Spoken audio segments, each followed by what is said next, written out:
Assalamualaikum warahmatullahi wabarakatuh. Jumpa lagi kita dalam pelajaran kita hari ini, pelajaran ilmu pengetahuan sosial. Semoga kalian tetap dalam keadaan sehat dan selalu bersemangat untuk belajar. Dalam pertemuan kali ini kita akan membahas masih perdagangan internasional dengan subnya kebijakan-kebijakan dalam perdagangan internasional. Adapun tujuan pembelajaran kita kali ini adalah membedakan perdagangan dalam negeri dan perdagangan internasional dengan benar, mengidentifikasi kebijakan-kebijakan dalam perdagangan internasional dengan tepat, menjelaskan pengertian dari kebijakan-kebijakan perdagangan internasional dengan lancar. Perbedaan perdagangan dalam negeri dan perdagangan internasional.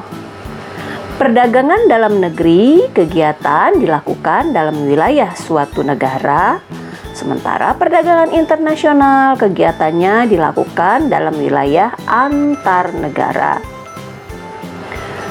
Penjual dan pembeli cenderung bertemu atau berinteraksi dalam perdagangan dalam negeri, sementara dalam perdagangan internasional pembeli dan penjual tidak berinteraksi langsung.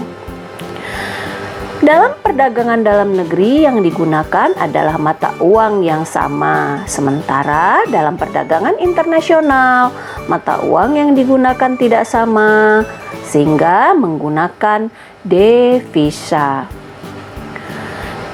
Dalam perdagangan dalam negeri tidak dikenai bea masuk, hanya retribusi.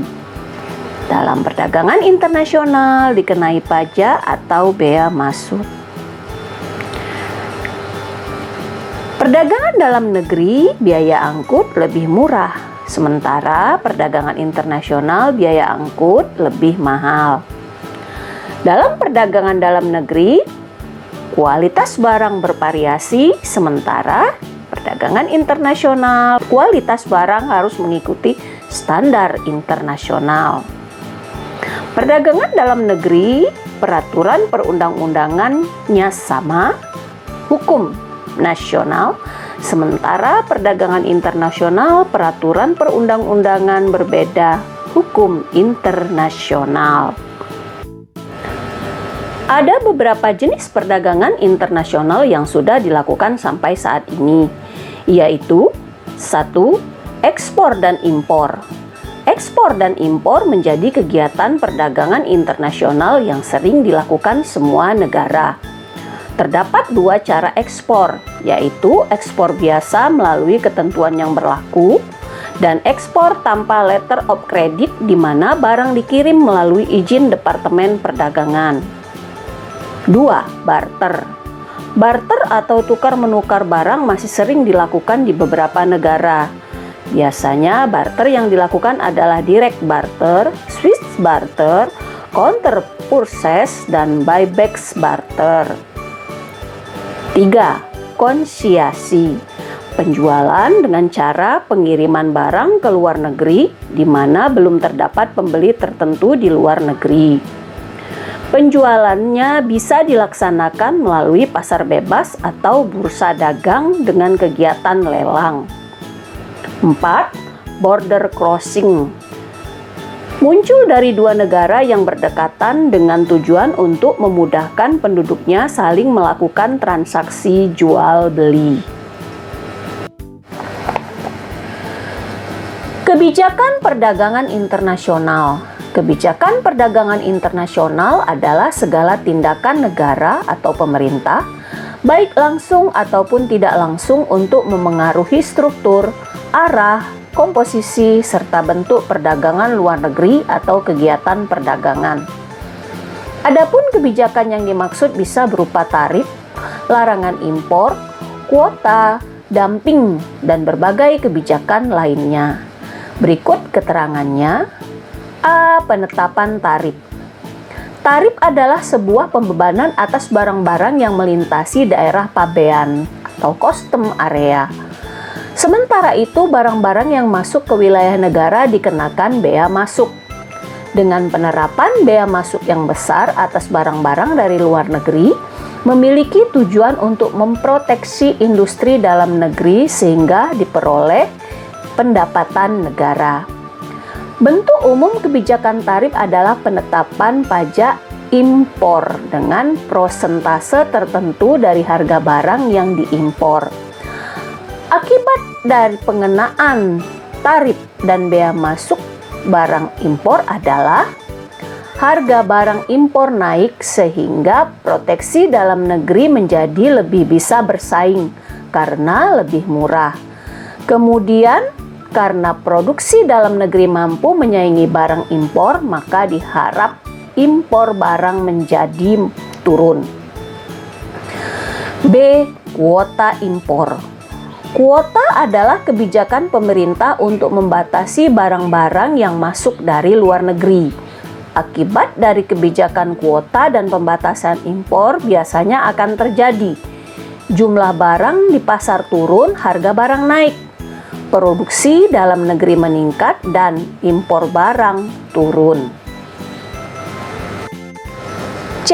Larangan ekspor impor.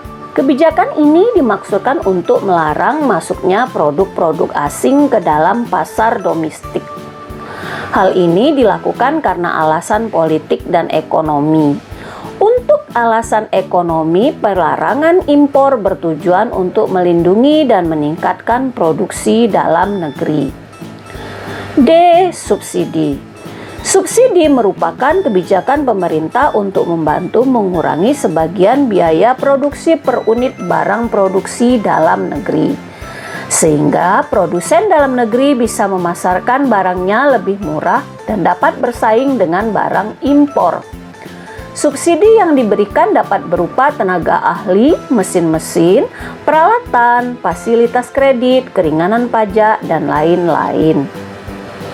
E. Premi adalah sebuah kebijakan yang diambil oleh pemerintah dengan memberikan tambahan dana pada produsen dalam negeri yang berhasil mencapai target produksi tertentu yang telah ditetapkan.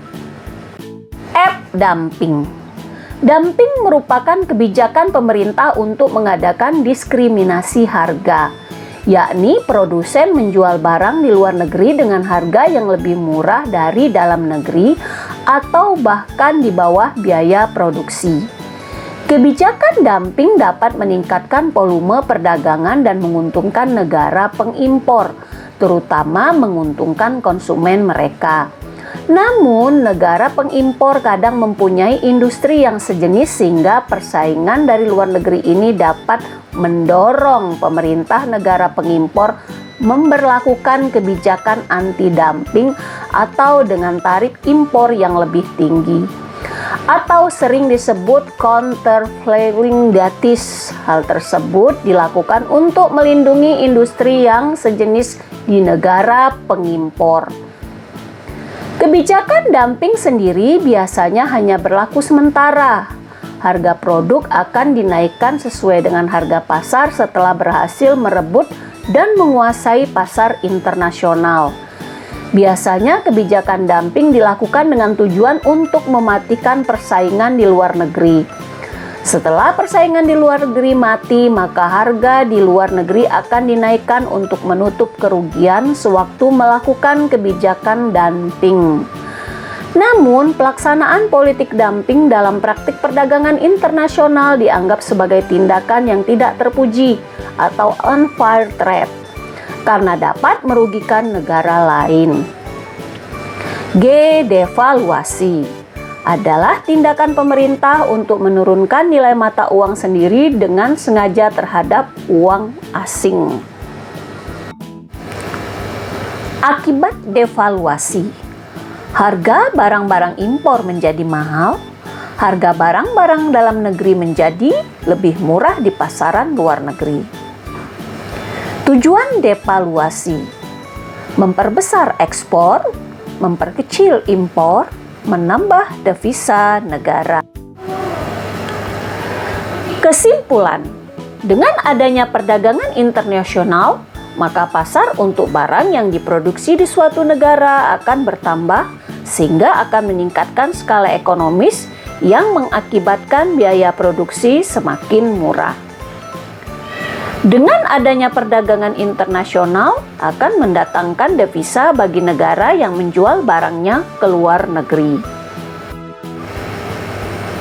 Tugas: mengapa keadaan sosial, budaya, dan politik dapat mendorong terjadinya perdagangan internasional? Apa tujuan suatu negara melakukan kebijakan perdagangan internasional? Demikianlah pembelajaran kita kali ini. Semoga bermanfaat. Jangan lupa subscribe, like, dan komen. Sampai bertemu kembali dalam video-video pembelajaran selanjutnya. Tetap sehat dan selalu semangat untuk belajar, serta jangan lupa berdoa. Billahi taufiq wal hidayah. Assalamualaikum warahmatullahi wabarakatuh.